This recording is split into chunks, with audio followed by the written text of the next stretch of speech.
Notebook on Cities and Culture's Korea Tour is brought to you by Daniel Murphy, David Hayes, and Polar Inertia Journal, an outlet for artists and researchers documenting the urban condition at polarinertia.com.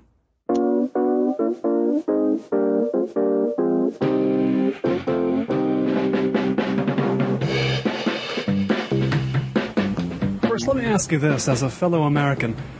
How weird is it that the craze in Seoul of summer 2014 is Birkenstocks? Birkenstocks? You see people wearing those. You know, to be honest, I don't really keep up with the fashion trends. Really? I've been mostly. 'Cause I associate them with America in the '90s, like really strongly, and now they seem to be what everybody's wearing on their feet in the train everywhere. Yeah, I mean the fashion here is just very, very different. It's. I mean, I think it does follow certain global trends, but there's just some things that just. It's in this bubble over here. Right. But it's revived at weird times, or are they just on a different cycle here? Yeah, I would definitely agree with that. But you're talking to the wrong guy. I'm not a fashion guy. So. I just happened to see that on the subway, and it just seems weird to me, just because they were popular in America during like my junior high years. So it's like, how could they get revived here and now? And here and now, by the way, is Seoul, Korea, summer 2014, temporarily the land of Birkenstocks. It is Notebook on Cities and Culture. I'm Colin Marshall, speaking today with Keith Kim. He runs the site Seoulistic, a travel and culture site devoted to life in Korea. He's also, you can see him, I guess you'd call him a co-author, or maybe a co-star of the Survival Korean book, a joint effort just put out by Talk to Me in Korean, of whose owner Hyunwoo Sun you heard earlier on this show, and Seoulistic. It's a TT-Meek and Seoulistic project. Now tell me, how many years as an adult have you racked up living in Korea, given that you grew up in the U.S.? Okay, I gotta do the math on this. I came in 2005, I stayed for a year, and then I came again 2009, 10, 11, 12, 13. 14, so this is my 6th year, I think. Yeah. And you've been living as, well, I'll put it this way. Before Seoulistic, you had a blog called Gyopo Keith. What is a gyopo, for those who don't know? Well, gyopo is a term in Korean. It means Korean-American or Korean-Japanese. Just a Korean of a person of Korean descent from a different country. So that basically defines me. I'm a Korean-American from New York. Yeah, now I live out here. I am Gyopo Keith. What are some experiences that only Gyopo who have come to Korea get? Like, what's distinctive about life as a Gyopo here? It's one thing to be born in Korea and never leave. It's one thing to be like me, where no one's going to believe that I have anything to do with this place just looking at me. What is it like for the Gyopo? Well, essentially, I'm exactly what you think I am. I'm both. I'm both a Korean, I'm both an American, and I get treated that way over here too. With the older generation, generally I would say the older generation don't credit the fact that I'm an American. They always say, your blood is Korean, you are a Korean. You don't care where you were born. Yeah, you must be that kind of, we expect Korean things from you and you to act like a Korean person, but for the younger people, they're a lot more open-minded about it, and they're like, "Oh yeah, you're a Korean that grew up somewhere else as well." And I also think it depends on the amount of Korean that you speak. So if I speak fairly decent Korean, I would say, and because of that, I can communicate like sort of like a native, not 100%, but they assume because of that they expect me to be much more Korean and to act much more Korean. But at the same time, I would say if a lot of my friends that don't speak much Korean, they're treated much more like foreigners, I would say. So because you speak better, you get more uncomfortable expectations put on you. Yeah, but I could always pull out the foreigner card. Like if I get trouble with you pull out the card, I've got it like on my chest. Yeah, you got it on your chest. But if I don't want to speak to someone for some reason, just like no Korean. No Korean. It works. It works. It totally does. Although practicing my Korean here, I've a couple times pretended I don't speak English, which is a good way to learn a language, but it does feel a little bit wrong sometimes to be doing that. Tell me, what are some of these expectations that get placed on you when you come here? You grew up in America. What are some of the most, how to put it, like the expectations that you sort of can least adhere to that the older generation might have for you? At least adhere to. I'd probably say like well, okay, well again, my father is Korean. He's sort of both a Korean-American as well. He went there when he was like 16 or 17, but I'm getting a lot of pressure to find someone that I can marry, and why aren't you married? Why aren't you married? Yeah, I'm getting that thing, and also like the type of woman that I meet, or the type, they expect me to meet a Korean girl, and not that I'm against it or anything like that, but I'm more open-minded about a lot of different kinds of people. Right. But that's from the parents. They're like, we'd really like it if you'd meet a Korean girl, and right. Yeah, we'll see. So why does it matter so much to them that you meet a Korean girl? Well, what my mom said was, my mom was saying that for her to communicate with somebody, it would be a lot easier and to understand each other. Right. So that's understandable, I guess.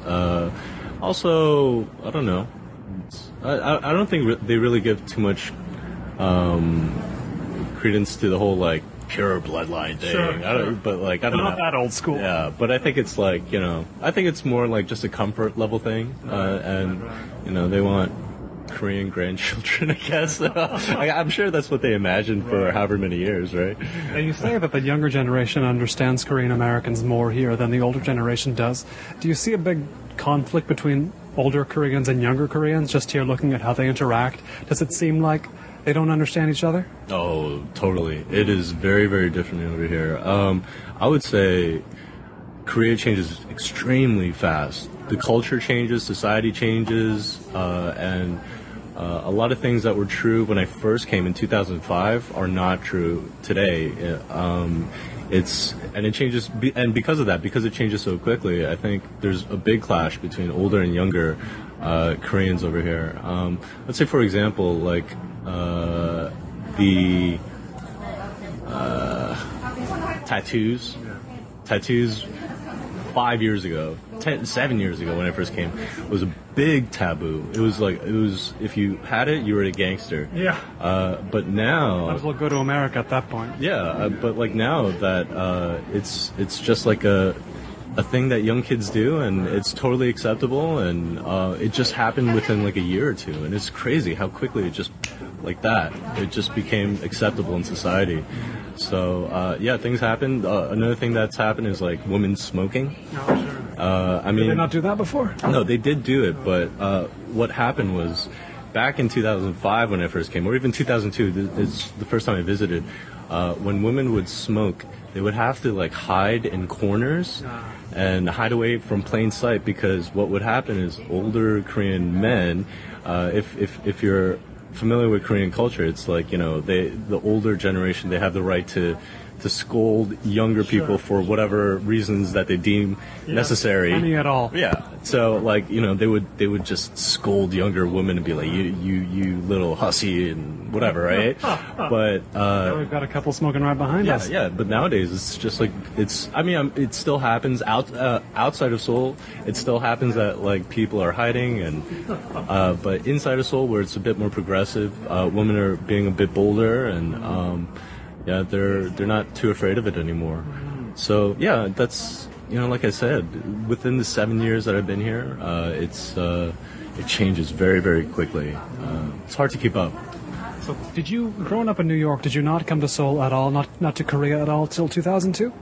That was the first time I came, yeah. The first time I came, my mom was like, the World Cup's there. You guys have never been. Let's go. So I came with my sister and my mom, and what'd you expect? Nothing. I had no expectations, but it was the best. It was a very magical time. World Cup. Right now, World Cup in Brazil, I'm sure it's magical over there too, and I would love to be there, but and it was my people's. It was my people's, and we were doing great in the World Cup. So it was, I'm sure lots of babies were made, and sure. it was a great time. It was a great time. What's changed other than the World Cup isn't here now? What's different about Seoul in 2002 and 2014? Well, one thing, infrastructure. This place just they build things so quickly. Everything that I remember about this place, it looks totally different than what it was in 2002, the very first time. So back in 2002, I used to go to Apgujeong a lot, this area where it used to be hip for, celebrities to hang out and all that stuff. And, I would go there every day, but all the stores are gone. They're all gone. Replaced by plastic surgery clinics, I would imagine. I'm staying near there. Well, there are a lot of that, yeah. Even that just came in, that just became extremely popular within the past 10 years.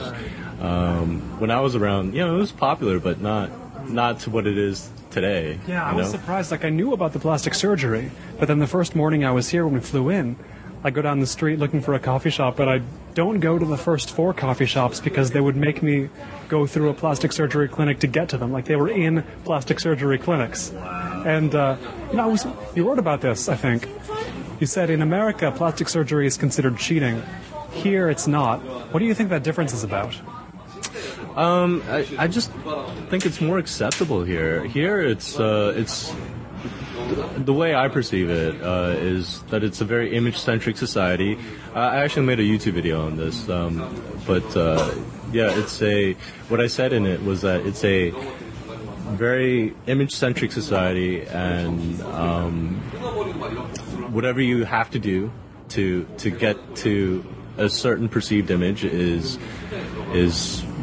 okay, and lots of people do it. I don't know how it became that way. I don't know how it became an acceptable part of society, or not that it's not acceptable. It's just very different than what I grew up in America. America, it's like, oh my God, she's a cheater, or he's a cheater. Right. But here, it's like, it's a normal part of life, and a lot of people just do it. Even friends that I've had that I thought were beautiful, they've done it. Just cause. Yeah, just because it's what you do. If you have the group is doing it. Yeah, if you have extra income, there's a little something that you want to change, you could do it for a fairly cheap price. Right. Yes.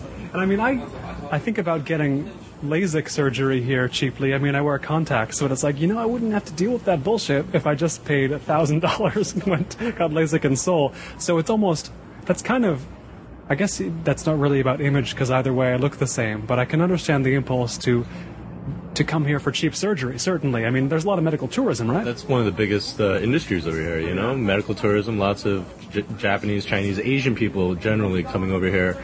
You'll see them where you're staying, Apgujeong, with these bandages on? With these face masks and bandages, yeah. I've heard Koreans themselves often go to Busan, too, so they don't get seen in Seoul with their bandages. That one I haven't heard of, but, that wouldn't surprise me either. It's funny, because there's something deeper that's different, too. In America, it's acknowledged that it's good to look good, but you can be totally ugly and still succeed. Whereas here, it seems like there's a thought that you might not succeed, doesn't matter what you're doing, if you don't look as beautiful as possible. Do you get that sense? Yeah, I totally agree with that. There's a lot of pressure here to look good. Here, you walk around, there's not a lot of, messy-looking people in, sweatpants, and, in America, it's acceptable to have a lazy day and, no makeup, and who cares, right? But here, you go to the supermarket, at the least, put on a pair of pants, don't go in your pajamas or anything like that. So there's a lot of pressure to look good, I would say.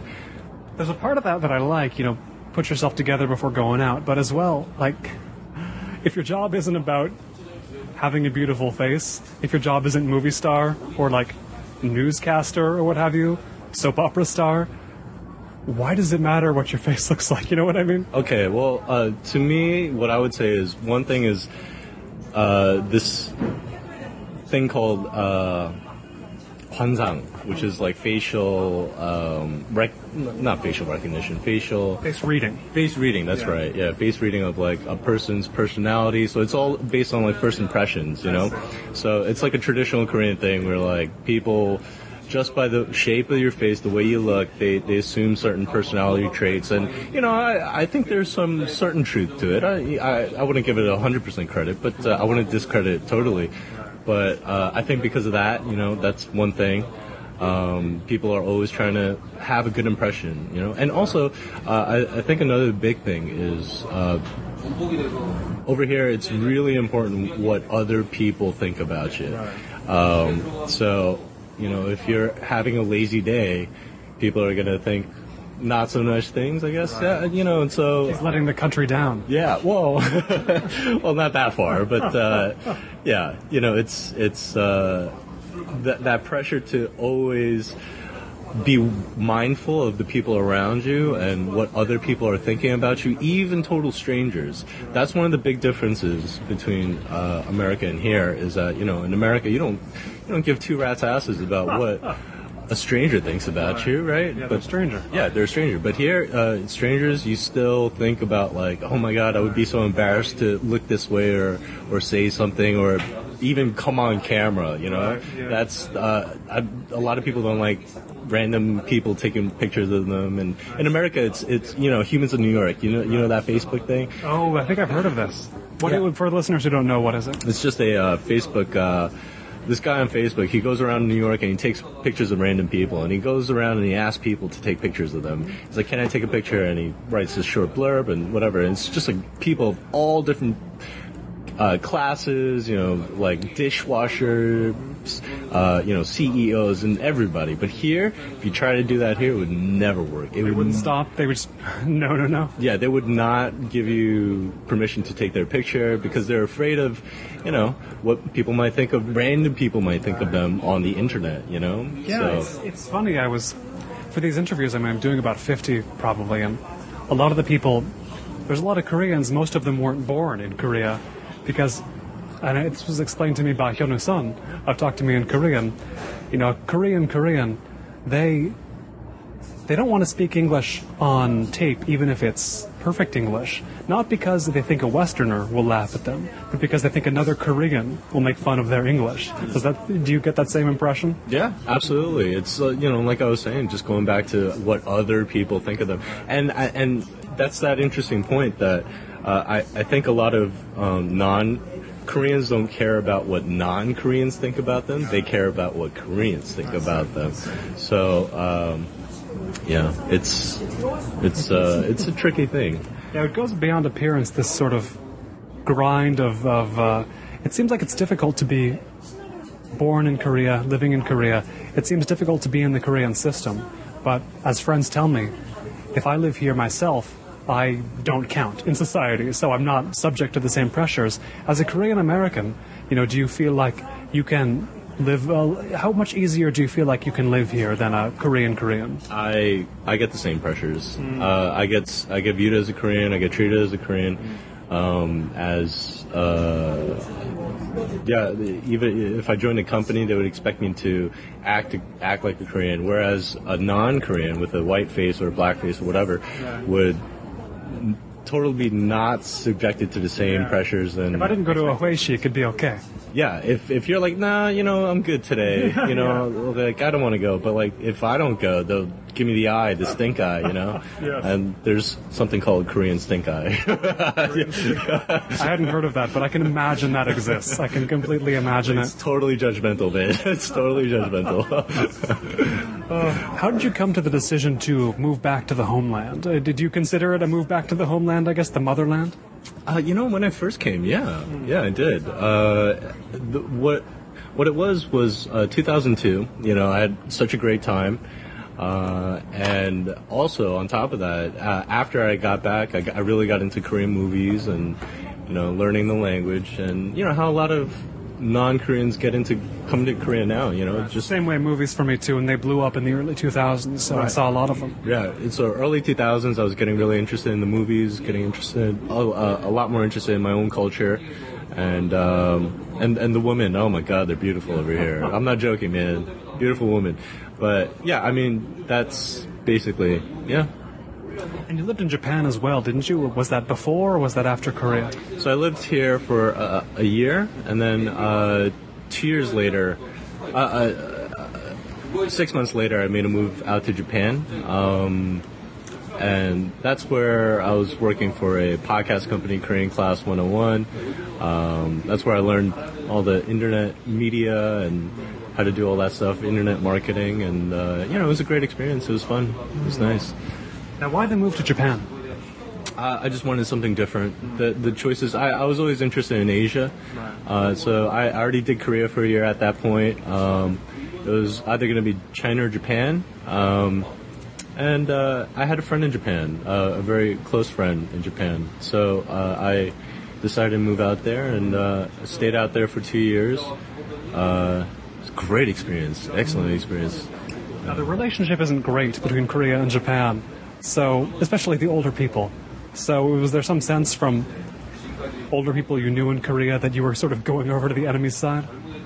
No, a lot of people. I think that's a lot of that is ill-perceived. I think that's mostly on a governmental level, and people hate the government, people hate the past, but generally speaking, the racism is not as hardcore as you would imagine it to be, I think. Yeah, current Koreans and current Japanese don't have a reason to hate each other. Yeah, especially with a lot of economic ties. The only thing is like the history stuff, which is big. It's still very big over here. And, people, but like I said, it would be Koreans hating Japan as like a nation, not individuals as people. Right. But of course, I've met plenty of people that hate too. It just depends. But like I said, I think it's mostly ill-perceived, not as bad as you would think it is. So living in Japan as a Korean American, I mean, is it you might as well be white or black, like you're just a foreigner, same as anybody else? Yeah, you're a foreigner, basically same thing. How'd you deal with that sort of gaijin experience? I'm sorry. You were saying living in Japan. In Japan. Oh, okay. No, in Japan, I would say it's a bit different because they understand that. Well, no. I take that back. I would say it's basically the same over here. It's just that visual image of being a foreigner over here. I think even the same thing in America, though. Like if you see a totally Asian face as opposed to let's say a European foreigner, you get that foreigner feel. It's like, oh, that person's a total foreigner. In some places, but New York, it's a little different. Yeah, New York's very different. Los Angeles too, I guess. Yeah, I would say those are very, of course, they're very cosmopolitan cities, metropolitan, and they have lots of different people. So, but even in Seoul, Tokyo, very modern and world-class cities. It's that same thing where I think the contrast is very different because everybody there is Japanese or everybody here is Korean. So it's like, whoa, okay, here's a black spot in the crowd, here's a white spot in the crowd, and it's like, oh, okay. It just stands out a lot more, I would say. That's true.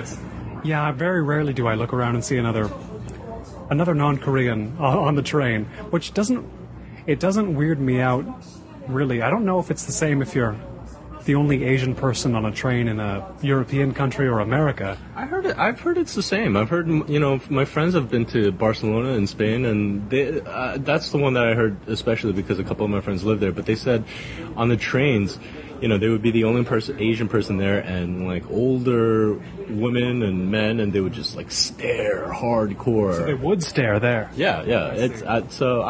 I haven't been there myself, but those are the stories that I've heard. Yeah. Although I have to say, I haven't had any bad experiences really on the subway here, for example. But riding to meet you on the line 2, I guess the busiest line, this ajashi, this middle-aged man, he just reached over and grabbed my arm, like he wouldn't stop squeezing my arm. And I was talking to him in Korean, eventually it's like, 아저씨, 뭐 하세요? And he's just like, oh, Canada? So 미국 사람입니다. It's like a USA. But he wouldn't stop touching me. He would like touch my bag, and I was like, is there something here where it's okay to touch a foreigner? Like, I don't know what was going on. Yeah, that happens all the time, especially with the older generation. Yeah. My ex-girlfriend was she had blonde hair, and it was, blonde hair is very different than black, thick Asian hair. Generally, it's like thinner, and it's just very different. And she was just sitting down once, and some lady came up from behind her and just started like caressing her hair, and she was like, what's going on? But that's very common. It's just like and it's mostly the older generation that are not exposed to non-Koreans at all, right? That are very, very intrigued just because it's different. It's a different type of people, different type of hair, you know, different type of nose, different type of eyes, and it's just like, wow, foreigner, and it's like, I didn't realize in Asia there was like the sort of whole dog face thing, like white people were thought of as having like dog-like long extruded faces, and I was like, yeah, I guess our faces are more extruded. I've never heard that. Dog face? That's an old thing. That's like everybody's dead who said that. You know what I mean? Like it's an old generation, but I was like, you know, I guess our faces are more extruded. It wasn't like I didn't think it was wrong. Yeah, well, dog face. Yeah. There you go. Sure. I also, on that same train ride, I noticed, I've seen this a little bit. I've been in Seoul 2 weeks now. Couples wearing the exact same clothes. Oh, couple shirts, yeah. This is everything. They had the same cutoff jeans, the same Birkenstocks, different colors, but the same Birkenstocks. That wouldn't happen in America, would it? No, absolutely not. In America, it'd just be embarrassing, you know? We go out of our way not to dress like our partner. Okay, well, I think one thing is, you know, in America, it's mostly about, you know, individualism and having your own style, being unique and something like that. Here, it's very different. It's all about being accepted and being part of a group and conforming. That's the word I'm looking for. Conforming to a certain look, even. So couples, they have no problems doing that. And you know, I think it's very cute too. I think it's. I personally would never do it because you know that's the American side of me. But I think it's very cute because it's their way of expressing their love and their way of expressing how much they care for each other and that they're together. And you know, I see families do it. You know, mother, father, and kid doing it, and it's like, they form a group. Yeah, it's so cool. It's so cute, and you know, I'd like to do that, but you know, still be unique, I guess. You have those moments where you say to yourself, "That's cool. I would never do it," with a couple T-shirts, even. But what are some of the other moments where you realize, "Oh yeah, there is an American side of me still, even though I've lived in Korea a while"? What are some things you see where you think, yeah, definitely that clashes with my American side? Yeah, I would say the whole dating aspect of it. The dating aspect's pretty hard because there's just different expectations, you know, just being different culturally, right? So Koreans have their expectations, Americans have their expectations, and you know, in America, I would say, yeah, to be honest, I haven't dated much in America, but my understanding of it is, you know, generally speaking, you can't show too much interest or like, you know, you're going to be like too needy or whatnot. I would think that was anywhere, but is it different no, here? Here the expectation is like, you know, text, call. If you don't show, that means you're not interested, and which makes a lot more sense too if you look at it. But there's just the whole expectation part of it is kind of difficult for me. I don't think I can meet a lot of expectations over here just because, you know, that's the American side of me. You don't get a free pass because of growing up in America? No. I got that Korean face. Yeah. I see.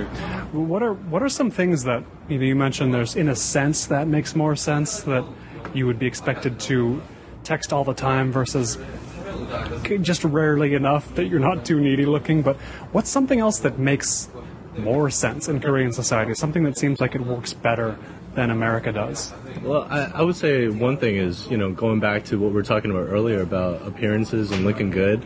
That does make a lot of sense to me. You know, obviously, you know, you want to look good in front of people and have a good first impression, but you know, at the same time, I just think it's different. At the same time, I want my lazy days. I want to not care and not shave, and yes. So I think your question is a bit double-sided. You know, there's great things about some side of it, but there's also for any individual thing. Yeah, for any individual aspect of the society or culture, I would say that there's two sides of the coin. I've been here long enough to see both sides of it. You know, when I first came, I was like, wow, you know. Like I said, the women are beautiful, but like that comes also at a cost of, you know, you gotta look beautiful too, you know? So, or like, so there's two sides of the coin, and, I don't think, I personally, I can't single out one thing, you know. Now, you've written before about your Korean dad who came over in high school and so is essentially both really balanced between Korean and American culture. What does What does he say when he talks about the advantages and disadvantages of Korean and American culture? Because he's gone so American in America, but also was still raised almost fully in Korea. One of the advantages is that I'm more of an American than I am a Korean, obviously, but he understands me. He understands where I'm coming from, and let's say, okay, so for example, me and my father, we had a bit of an argument a couple of weeks ago. In Korean culture, it's a lot more expected that our son would just shut up and be quiet and listen to your dad and take it. But as an American, you could argue back a little bit and fight back. And, we had an argument. I argued back, and, it's not like he was a Korean father who was like, shut up, I'm older. Yeah, I'm older. I'm your father, And, of course, there's a certain bit of respect, that you have to fathers, right? But, in America, you're allowed to have your own opinion. That's one thing that I would say, going back to your question of one thing that Korea does better over here is the respect to parents thing. Sorry to change the subject. No, it's fine. But I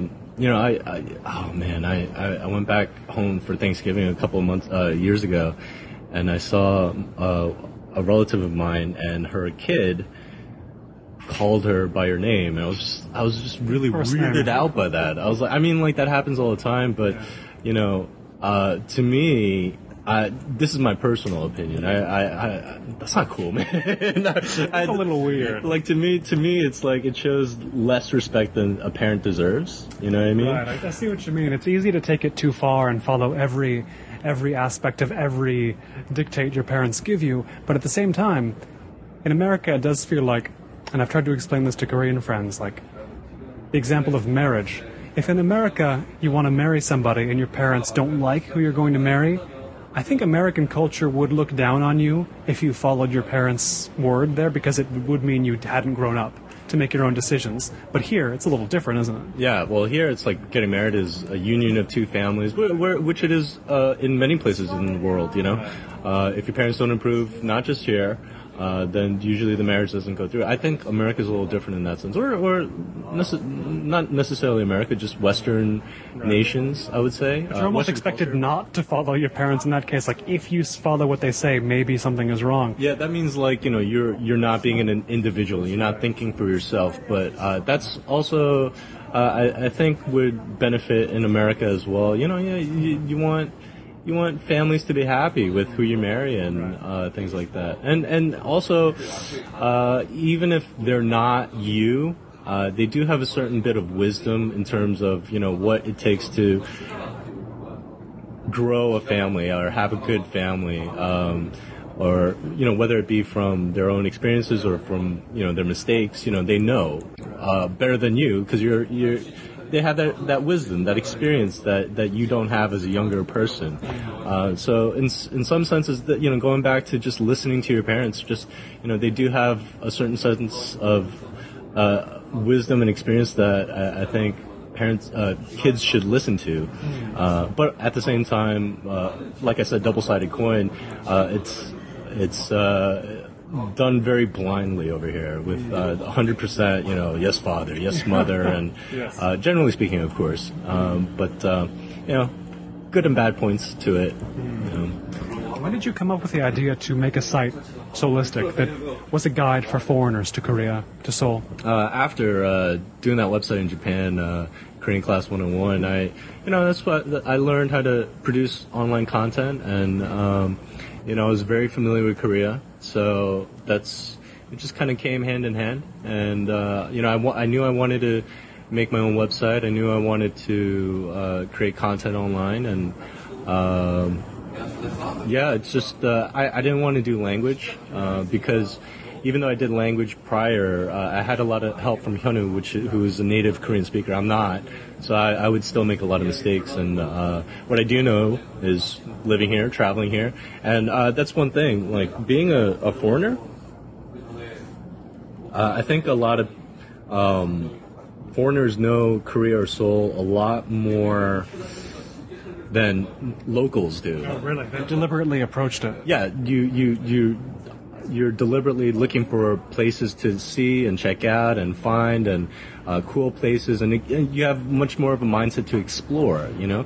But I would say the same thing in New York. I think I know it less than foreigners do because when I was there, I had a routine. I'm going to school, going home, going to school, going home. You know, maybe meet my family at the same restaurants that we've been going to, and you know, it's a routine. So you knew a couple places, but that was it. Yeah. I'm not deliberately looking for a new place and like a cool place to check out. But here, I feel like I know more than the average Korean because they most tend to stick to their local areas, and you know, as a foreigner, I'm like, oh, you know, this is a cool place. Let's check it out. And yeah.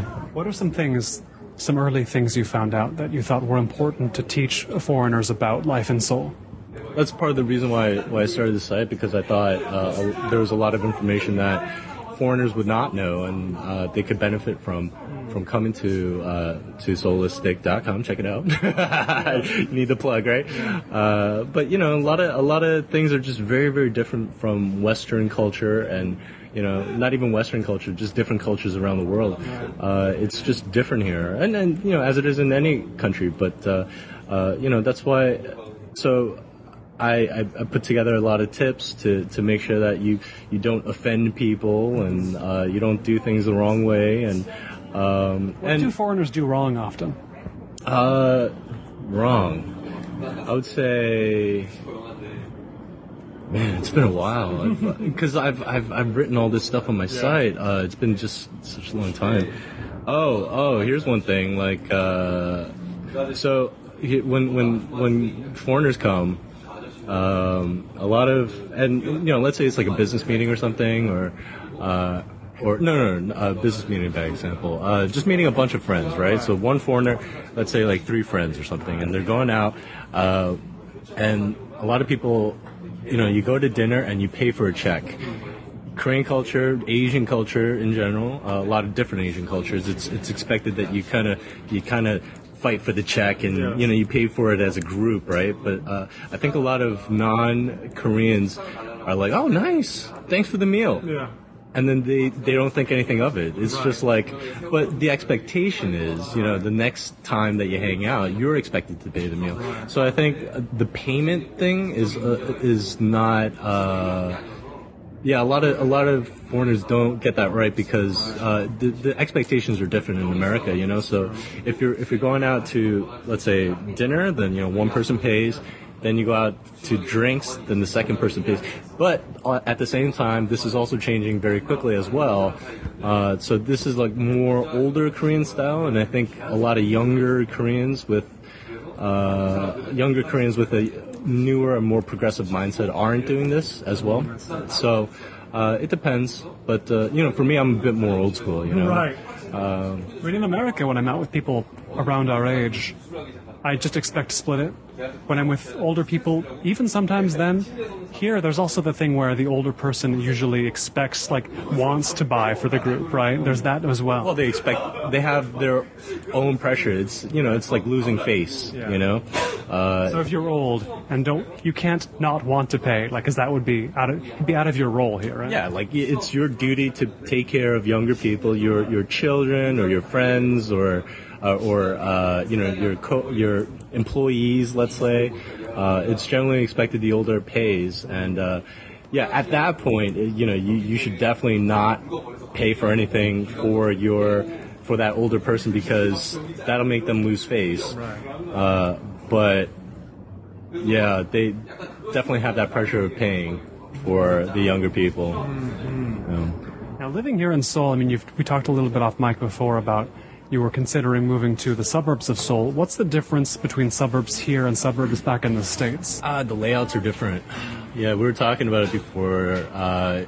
You said you went to Bucheon, which is a satellite city and considered a suburb over here, but it just looks like a mini Seoul, basically. Everything's is the same thing. The layouts are the same. They have the same kind of streets where, like, there's a lot of food on one street, shopping on another street. There's a department store over here. You can always find a Paribas. Yeah, there's everything everywhere. But, yeah, it's just a smaller version, basically. What's an advantage of living in that versus living here, like in Hongdae, where we're sitting? Oh man, Hongdae is great. Hongdae is a lot of fun. There's a lot of people, lots of places to hang out, which is great. I just need a change, you know. And one of the benefits of moving out is, I would say the pollution. Oh, sure.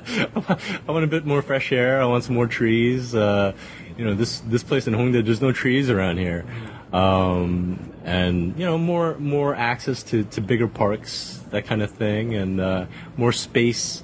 It does get a bit crowded sometimes, you know, and I've been living in big cities my entire life, you know, in New York, Tokyo, and here.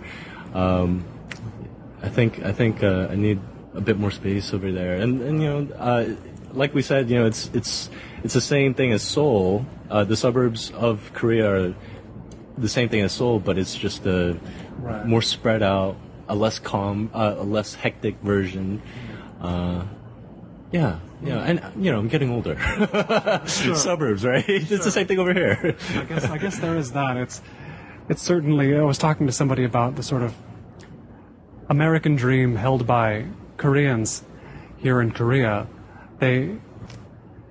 This guy was explaining to me they're not thinking of any sort of classically defined American dream, but the Korean-American dream, which is to move to, in the case of Los Angeles, out to a suburb like Monterey Park, live in a big house with a big car, and send your kids to a school where there's not cramming pressure as much as in Korea. I mean, that sort of suburban dream doesn't really appeal to me as an American, but I guess, you know, going around, I wouldn't mind living in Bucheon. You know, is it the same for you? Well, you know what? I would probably prefer the American one. You know, there's houses, there's lawns. I guess you gotta mow those things, though. It's a pain. It's better than not having a lawn. It's you know, once you not have a lawn for, you know, in front of your house, a plot of land that you can call your own. Instead of that, you know, even if you're living in a suburb over here, you're living in a building, a high-rise that's like, you know, 20 feet up or 20 floors up, and, you know, you're living on the 19th floor, it still feels like the city. It still feels like an apartment over here. So even moving out to the suburb over here, it's still going to feel very city-like because I'm not going to have like a plot of land, you know, which I would like. I want a backyard. I haven't had a backyard since I was a kid, you know. So it's just the idea of a backyard, or something good about the backyard itself? Space. I just need space, you know. So that's one thing America has a lot of, you know, lots and lots of space. Over here, very limited. The space is extremely limited, and so that's one thing I do miss. And so the American suburb dream, I would say, is a lot more appealing in that sense. I can see how one side would always want the other thing. Like, if you're in too empty a place, you want to move to a place that's too full. If you're in too full a place, you want to move to one that's empty. Yeah. It's sort of, there's the grass is greener effect, but I guess you could, I don't know, is there a happy medium to be found? Oh no. Yeah, you always want something, don't you, right? You always want something. Going back to that thing you were talking about, the American dream, though, I think the American dream is dead, don't you think?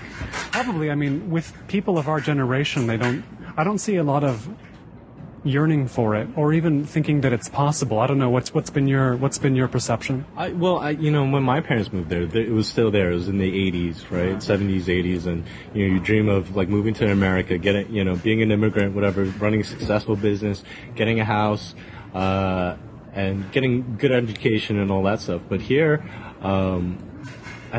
I think what it was back then was, you know, 70s, 80s. It's just Korea didn't have money. Right. Korea has money now. Right. It's a different ballgame now. Yeah, it's a different ballgame. So a lot of people now, even back in 2002 when I first came, a lot of people were like, were very interested in moving to America, and you know, that would not necessarily be a dream, but it would be like much more preferable than living over here. Where what do I think they would get in America in those days? Just more money. Just more money. But here, now that people have a lot more money over here, I ask people now, you know, would you rather live here, or would you rather live in America, or just a different country? A lot of people do say different countries, but it's not necessarily an American dream. It's much more international. A lot of people think of, moving to Thailand or something, or a lot of people moving to Europe and different places. And Still a dream, but it's anywhere now. it's not necessarily an American dream, America's not the only country that offers opportunity anymore. Many countries do. There's lots of money in the world now, lots of money. After World War II, America was the only country standing. But now we're kind of all up on our feet, right? Yeah, everyone has, not everyone, there's lots of economies that are doing just fine. And I think there's a lot more romance in different places too, a lot of people want to move to Europe because of, the romantic images that they have of Paris and London. There's a lot of romantic images of Paris around Seoul in the form of bakeries and whatnot. Bakeries, cafes. A lot of people want to move to like Southeast Asian countries, the beaches, the beautiful beaches. But like I said, it's all possible now because of all this like globalization. We have this kind of money that we can take to other countries and live in different places. So that American dream, it's gone. I think my parents have kind of achieved it. But my dad, he's achieved it. He's got a place, a very successful business, and he's thinking about moving back here. Oh, really? Yeah. Is he dissatisfied with America now, or just like, time to go back? What he said was he came, because he would come visit me every now and then and stay out here a couple days at a time. But when he first left, he didn't like it because it was...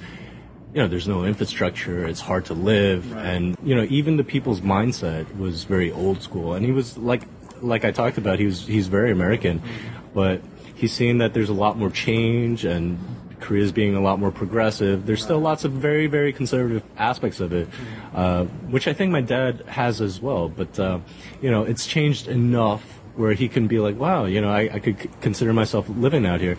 So he even bought a place, out here, and he might be. I don't know if he's going to live there or not, but it's a very big possibility for him.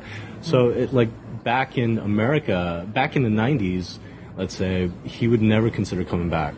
He just thought it was just too old school, too conservative, and he would not be able to adjust and live over here. He was never the type to be comfortable here in the old Korea. I guess so. But now things have changed, and he's very open to it. Yeah. Now, what other spots in Asia interest you? You've lived, of course, in Korea and Japan. Where else is interesting to you on this continent? I told you before while we're walking here, I'm thinking about moving to Thailand. Ooh, Thailand's great, man. The food. How often do you get over there? I've only been there twice. But I have a very good friend out there, and she got me really, really interested in Thailand and Thai culture, and it's just very different for me. Right, different from Korean culture and American culture. Yeah, and Japanese culture as well. Sure. It's things that I'm very familiar with or somewhat familiar with. At some point you're like, oh, I want something new, right? So and Thailand would be something new for me. And the food is amazing. The cost of living is very cheap enough, and there's also beautiful weather. Sure. The weather is great, right? Sure. And also, I think the biggest thing for me would be a big change from Korean society to Thai society. What's the main difference there? Again, my experience is limited, because I've only been there twice, about a week at a time, and from my friend that's told me a lot about it, but, from what I understand is Thai culture has this thing where it's like, let it be. It's like a beach culture kind of thing, hot weather kind of place, and people are like, it's okay, it's cool, it's very laid back kind of thing. And over here, instead of that, there's a lot like, gotta do this, gotta do that, and pressure. Yeah. And, that's one of the benefits of that over here is that, it's gotten Korea to where it's at now, where it's top economy in the world and all that stuff. So I'm not shitting on it or anything. Sure. But, nice change, just let it be. Chill, beach. They seem like an accepting people over there. It's really true. Very tolerant, tolerant. Also, my experience is very different too because I'm a foreigner over there. I'm a total foreigner over there. And I've heard that they have an affinity towards Korean people these days. Really? Kpop. Oh, sure. It's K-pop is the great connector. Yeah, it's made it out there. It's made it to Thailand. Even if you hate K-pop, it still paved the way for you. I hate it, but thank you, thank you very much. I do notice Korean Americans often really don't like K-pop. I'm not sure why that is, but in Los Angeles, a lot of Korean Americans will turn to me and friends and be like, "Yeah, this stuff is gross." Do you notice that? Yeah, I would notice it. Well, I don't know. I can't speak for other people, but in my case, like, it's just. They're too manufactured, you know what I mean? And maybe that's something that's missing in let's say American pop culture. It's everyone's unique in their own way, but in Korean K-pop, everybody is beautiful. Everybody is perfect in their own, in the Korean way. Yeah, it's interesting because I actually can't tell the big stars apart. Like, Korean people, I don't think look the same. Celebrities, I do think look the same. Yeah, I mean, I think that's one thing. There's a certain ideal of beauty over here. It's one ideal. Yeah, it's one ideal. In America or different places, it could be many different types of beauty, but here it's usually one type of beauty that most people are attaining or trying to attain. So, yeah, I mean, that's why the plastic surgery, everyone gets the same things done, and they kind of look the same, and which then gives nobody any advantage if they all look if everybody got to the ideal, they'd all look the same, and nobody would have any advantage from it anymore. That is an advantage over here, though. I guess if you're looking at that, obviously 100% of the population can't get to that point. Right.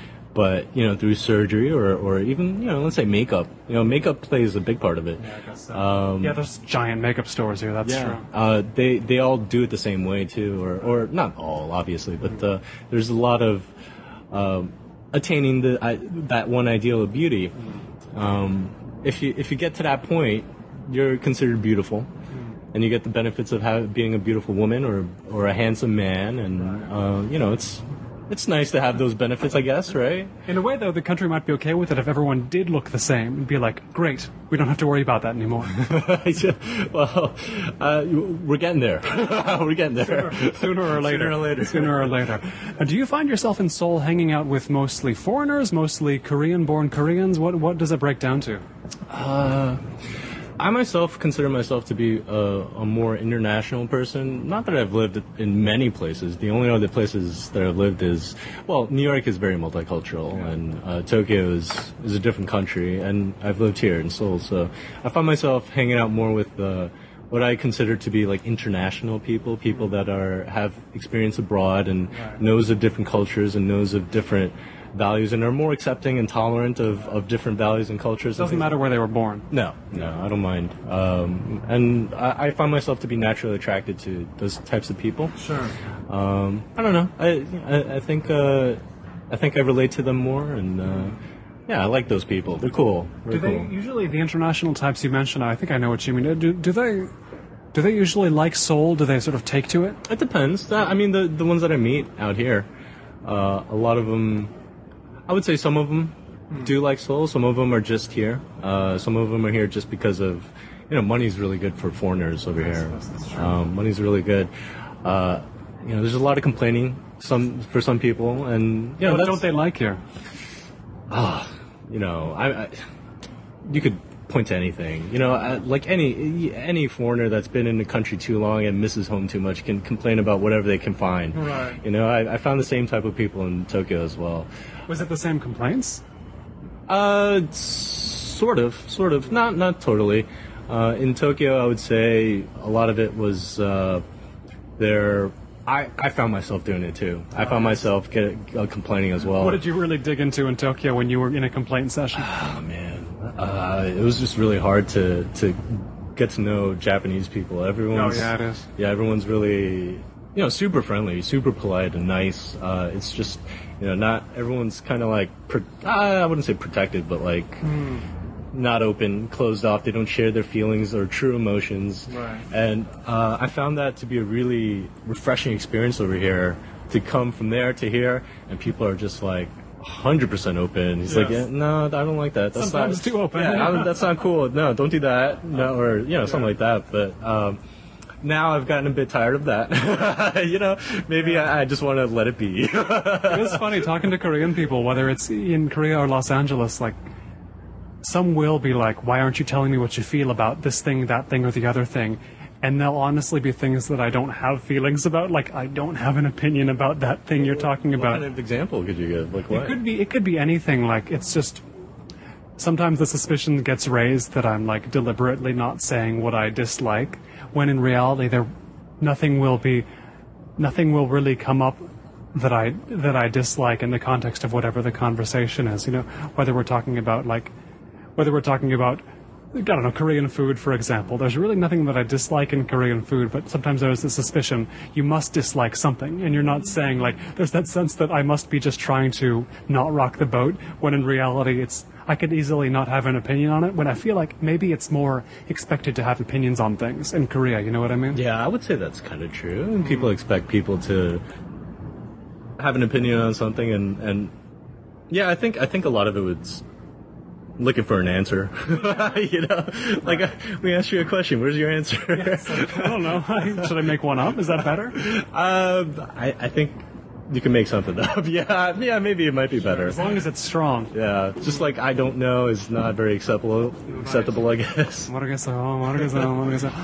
Now, what do you think, considering that I myself will probably be living in Seoul within a few years, and I really don't want to become one of those bitter expats you sometimes meet, where it's like you're not sure why they're here, but they don't like it very much, but they're kind of just stubbornly here.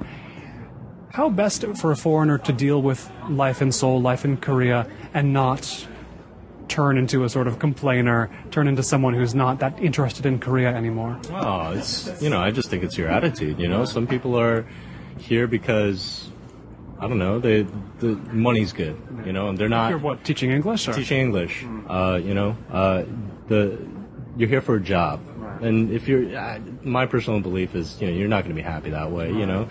Have you ever taught English here? I have, I still do. Really? Like I said, money's good. How much time it takes, right? Yeah, for me, I'm teaching at a boutique academy, so after school academy, Hagwon, it's like 4 to 10.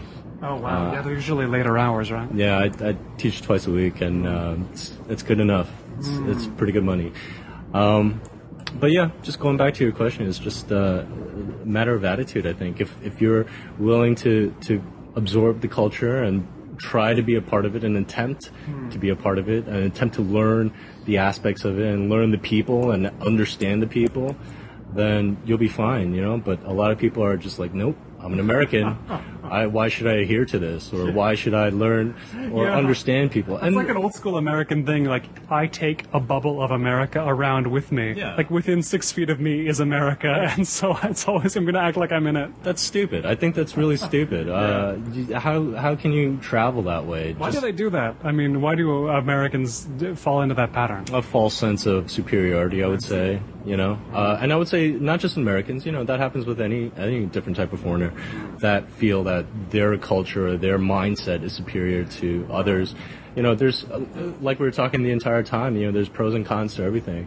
Accept the pros, accept the cons, and you'll be fine, Right. In some way, the pros and the cons are the same. Like, every quality of a place is both positive and negative, right, depending on how you're looking at it. Yeah, I would agree. It's just mindset, just be accepting, just be cool, people. Don't be not cool. Be cool. Don't be not cool, and get out once in a while, right? Take time away. Yeah. And that's part of the reason why I like international people. As I was saying, everyone that I've met that I consider international are very accepting of the culture, and they're looking to absorb things from the culture that they've adopted for a time being. And you don't have to absorb everything. You don't have to make it a part of your life, but take the good things and make it a part of your life. For me, I fold my clothes like a Japanese housewife now. Yes. How do they do it? Just very, very neatly. Very, very. I would expect that. Yeah. And there's a lot of things that I've taken from Japan that I've made a part of my life, and a lot of things that I've taken from over here as well. But I'm still an American at heart. But take the good things. Have that attitude. Let's say this hypothetically. you can still travel, but you got to be based in New York, Seoul, or Tokyo for the rest of your life. Which one do you choose? I can still travel? You can still travel, but you got to be based in one of those cities forever. Let's say you can go for a couple months at a time to other cities, but you got to choose New York, Seoul, or Tokyo to be based in. Oh man, that's a hard question. New York, I wouldn't pick for traveling.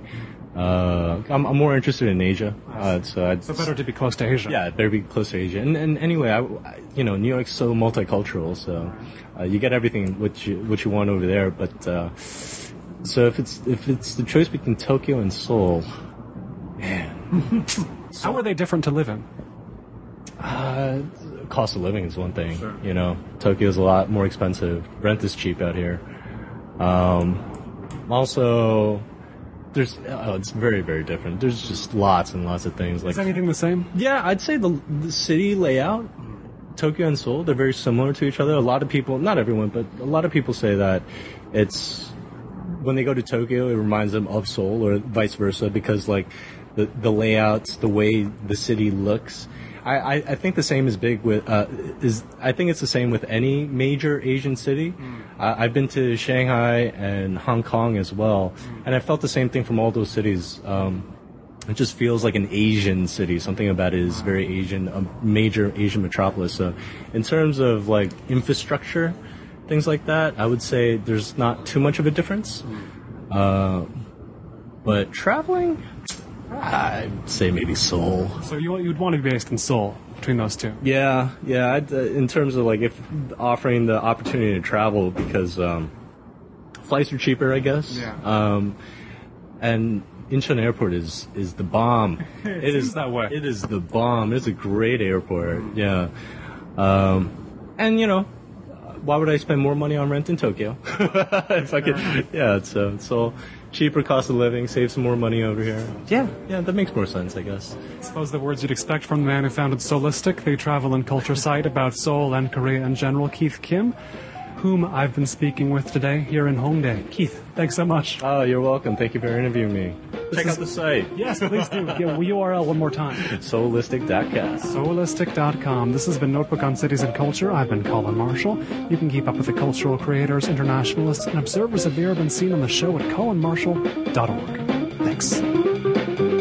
And special thanks to all the backers of Notebook on Cities and Culture's Korea tour on Kickstarter. Adam Hartzell, Aidan Nullman, Alfred Lee, Andy Cooney, Angus Gordon, Bala Chinupati, Cam Smith, Chin Music Press, Dan Caraselli, Danny, Deborah Smith, Emmett Farragher, Umberto Grant, Ian Plosker, Ismail Kennedy, Jackie Gast, Jay Chang, Jeffrey Davis, James DeVito, Jonathan Filbert, Josh Paget, Kimberly Hahn, Manvir, Mark Hines, Matthew Workman, Maureen Kincaid Speller, Monica Eck, Michael Fransky, MJ Pritchett, Patrick O'Flaherty, Patrick Park, Piers Rippey, Robert Salzberg, Samuel Hansen, Sean Brown, Themistocles Crucis, Thomas Unterberger, Timothy Dobbs, and Wayne Wright.